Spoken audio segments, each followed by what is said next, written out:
para sa pagpapatuloy ng ika-11 habilin. Kararating lang ni Lola Priscilla sa bahay nang bigla itong makarinig ng sigaw mula sa itaas ng kwarto nito. Agad siyang sumugod paakyat rito. Nang hilakbot siya nang makitang sira ng pintuan ng walk-in closet at halos panawan siya ng ulirat nang makitang palabas mula rito si Samantha habang akay-akay ang dugo ang katawan ni Bridget. Inihiga nila sa kama si Bridget. Pinulsuhan ni Lola Priscilla si Bridget, ngunit wala na itong pulso. Lola, sigaw ni Samantha at yumapos siya rito. Si Bridget, dalhin natin siya sa ospital. Ayokong mamatay ang kaibigan ko. Please, Lola, please. Humahagulhol na sabi ni Samantha. Hindi mapigilan ni Samantha ang pag-hysterical. Muntik na siya kaninang mamatay. Muntik na. O Samantha, dadalhin natin siya sa ospital. Huminahon ka lang po. Tugon ni Lola Priscilla habang hinahawakan ng magkabilang pisngi ng apo. Alam ni Lola Priscilla na kung dadalhin man nila sa ospital si Bridget ay hindi na rin ito makakaabot pa. Huminahon, Lola. Naririnig mo ba ang sinasabi mo? Paano ako magre-relax kung heto na nga at nabiktima ng demonyong halimaw na yun ang kaibigan ko? Nabigla rin si Samantha sa pagsagot niya sa kanyang lola. Hindi niya kasi maintindihan kung paano nagkaroon ito sa bahay nila. Bakit kayo nag-aalaga ng halimaw, Lola? Bakit siya naririto? Kanpong ba kayo ng demonyo? Bakit kayo nag-aalaga ng demonyo? Dahil kapatid mo siya. Sigaw ni Lola Priscilla at hindi napigilang humagulhol. Napatulala si Samantha. May kapatid akong demonyo? Sa isip ni Samantha. Napaupo sa kama si Lola Priscilla at napatingin sa kalunos-lunos na kalagayan ni Bridget. Ibig bang sabihin nito, Lola? Ay pati po ako. Hindi, Samantha. Anak si Samael sa unang asawa ng mami mo. Inaalaga na namin siya rito dahil na mahal siya ng mami mo. Siya rin ang nagdadala ng swerte at kayamanan sa buhay natin. Lola, naririnig mo ba ang sinasabi mo? Aanhin natin ang lahat ng swerte at kayamanan kung kapalit nito ay pagpatay ng mga inosenteng tao. Paano po ito nadadala ng konsensya ninyo, Lola? Mas lalong napahagulhol si Lola Priscilla. Apo, hindi mo alam kung gaano kabigat ito sa dibdib ko. Minsan gusto ko nang mamatay para hindi na ako madamay sa sekretong ito. Lola, kailangan nang matigil ito. Hindi ko alam kung paano ako. Ayokong masaktan si Patricia. Mahal na mahal ko ang iyong ina. Naiibit ako sa isang sitwasyon na hindi ko kayang pagdesisyonan. Minsan hindi ko na alam kung anong tama o mali. Inilahan ni Lola Priscilla kay Samantha ang lahat-lahat mula sa pagre-retreat ni Patricia hanggang sa pagpapalaki nila kay Samael at ang tungkol sa ama nitong si Asmodeus. Ito ang madilim na sikreto ng pamilya natin, Samantha. At kahit mahirap tanggapin, parte ka ng pamilyang ito. Natatakot akong kamuhian mo ako, pero gagawin kong lahat para di ka masaktan ni Samael. Nakatulala lamang si Samantha at patuloy na lumuluha. Hindi siya makapaniwala na sa isang iglap ay mababago ang lahat-lahat. Sana nananaginip lang siya. Sana nasa isang horror movie lang siya. Sana biro lang ang lahat ng ito. Pero nasa harap na ni Samantha ang buong katotohanan. Lumapit si Lola Priscilla kay Samantha, ngunit umatras siya mula sa kanyang lola. Apo, huwag mo akong kamuhian.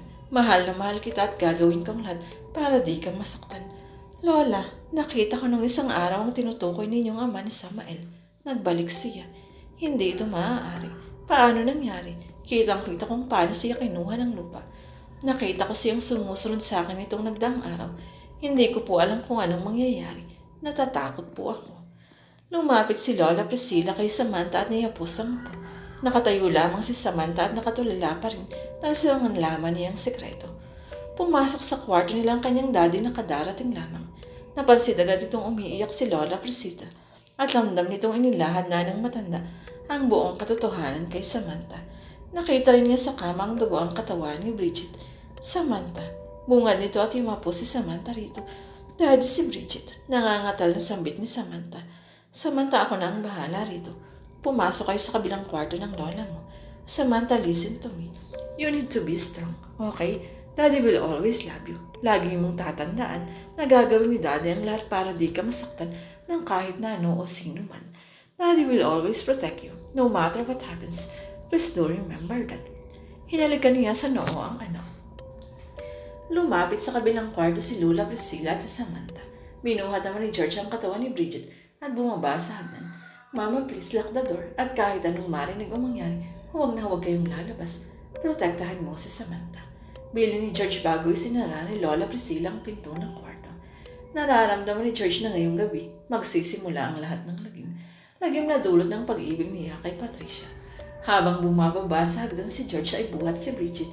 Nabigla siya nang makita si Manang Celia na papasok sa pinto. Napalakas ng usan. Hindi agad ako nakalis sa palengke. Hindi na natapos ni Manang Celia ang kanyang sasabihin dahil natigilan at nang hilakbot siya. Nang makilala kung sino ang buhat ni George habang bumababa sa hagdan. Bridget, apo ko, sigaw ni Manang Celia. Nabitawan ito ang pinamiling karne. Napatayo si Samantha mula sa kama nang marinig ang boses ni Manang Celia. Lola, si Manang Celia. Mulalas si Samantha takmang bubuksan na ang pintuan nang pinigilan siya ni Lola Priscilla. Huwag po, ang sabi ng daddy mo ay dito ka lang sa loob ng kwarto. Lola, nakakaya ba ng konsensya no? Na marinig si Manang Celia na nagkakaganyan. Lola, ilang taong naglingkod si Manang Celia sa pamilya natin. Tapos, napaupo na sa sahig si Samantha at napahagulhol. Sorry apo kung nadamay ka. Sorry, lumapit siya sa apo at niyapos ito. Halos panawan ng ulirat si Manang Celia nang makita ang kalunos-lunos na nangyari sa apo. Napakasama ninyo. Buong buhay ko ay naglingkod ako sa pamilya ninyo. Tapos papatayin niyo lang ang apo ko. Idedemanda ko kayo. Mga kampo ng demonyo. Sigaw ni Manang Celia habang niyayapos ang bangkay ng apo. Dadalhin natin siya sa ospital. Ani George kahit alam niyang patay na si Bridget. Walang dadalhin sa ospital, George. Sabat ni Patricia at walang ganang tinitigan si Manang Celia. Ipakukulong ko kayo. Buhay pa kayo ay sinusunog ng mga kaluluwa ninyo sa impyerno.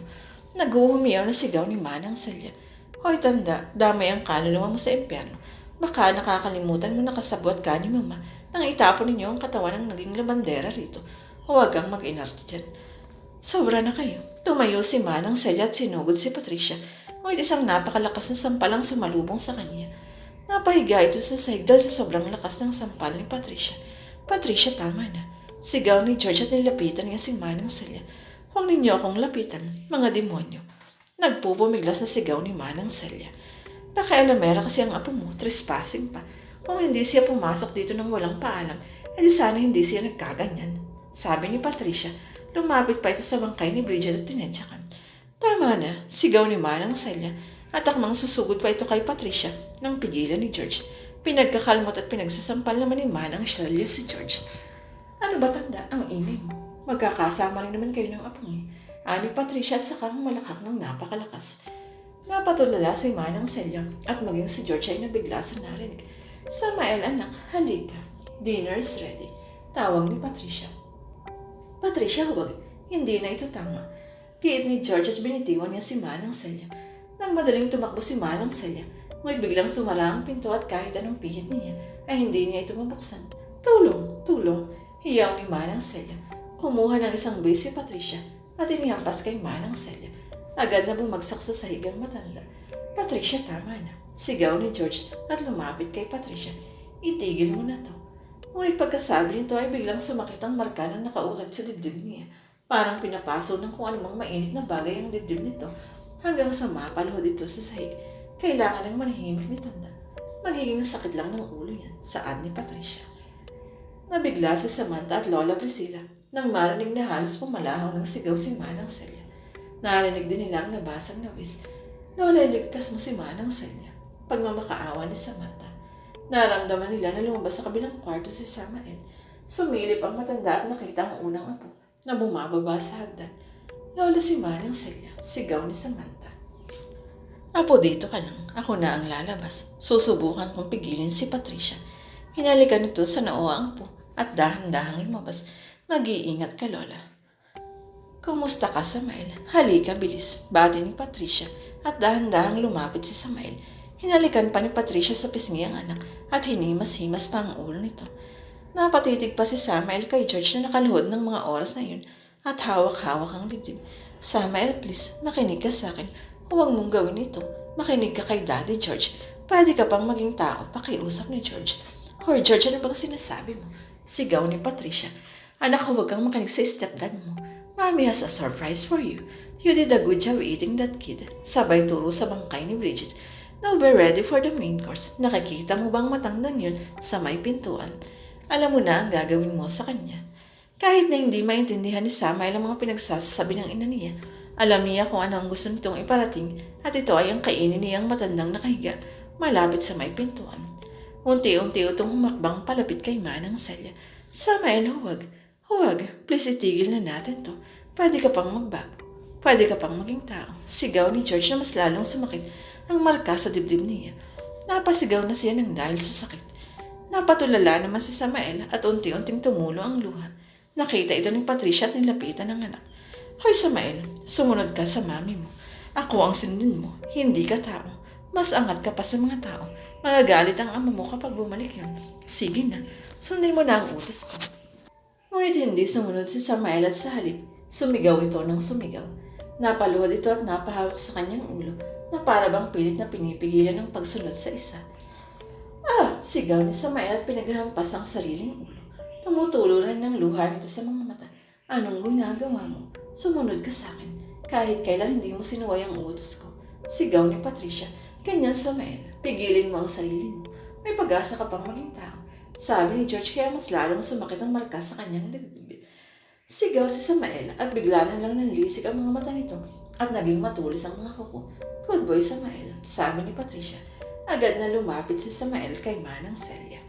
Huwag, sigaw ni Lola Priscilla mula sa itaas ng hagdan. Napatingala si Samael ngunit walang awa nitong kinagat sa leeg si Manang Celia at dahan-dahang hinila ang ulo nito hanggang sa umiwalay sa katawan ng matanda. Agad na dumaloy ang sariwang dugo ni Manang Celia sa sahig. Nagulat naman si George nang marinig ang boses ni Lola Priscilla. Dapat ay hindi na ito lumabas sa kwarto dahil ito ang bilin niya. Graw, nakakatakot ang angin ni Samael. Napahagulhol na lang ng iyak si George habang pinapanood kung paano kainin ni Samael si Manang Celia. Ngayon naman Samael, alam kong nasasabi ka na sa kapatid mo. Sige, kunin mo na siya. Sigaw ni Patricia at isang malutong na tawa ang pinakawala nito. Huwag Samael, sigaw ni George. Ngunit sa pagtangka nitong lumapit kay Samael ay agad siya nitong itinulak. Tumama ang ulo niya sa may pader at agad na wala ng malay. Patricia, huwag mong gawin ito. Tama na.